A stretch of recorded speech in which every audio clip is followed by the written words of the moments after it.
kapatid, ready na ba kayo sa Filipino adaptation ng hit K-drama na The Good Doctor? It's official! Mapapanood ang Filipino adaptation ng medical K-drama na The Good Doctor sa 2026. Pagbibidahan niya ni Inigo Pascual kasama ang ibang mga aktor na sina Ryan Agoncillo, Jelly de Belen, James Blanco, Gabby Padilla, John Leonard Ramos, Pearl Gonzalez, Angie Castrenz, Tony Labrusca, Maylin Dizon at Sue Ramirez. Gaganap bilang Dr. Luke si Inigo na isang gifted surgeon na may savant syndrome. Kinakabahan ako kasi hindi siya madali.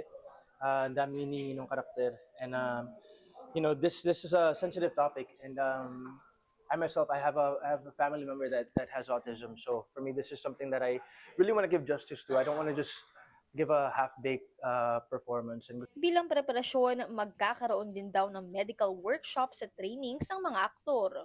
Ibinahagi rin sa story conference itong Sabado na maliban sa medical drama, ipapakita rin ang family culture ng Pinoy sa naturang proyekto.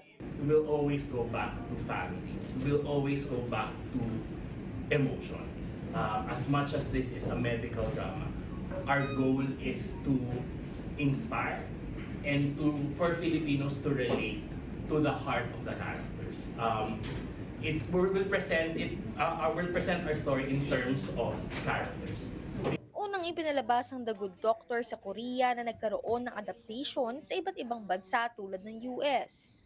At sa kolaborasyon ng Creazine Studios at MediaQuest, magkakaroon na ito ng Filipino version na aabangan sa TV5. Mga kapatid, mobile journalist Ray Vicente po, hatid ang mukha ng balita.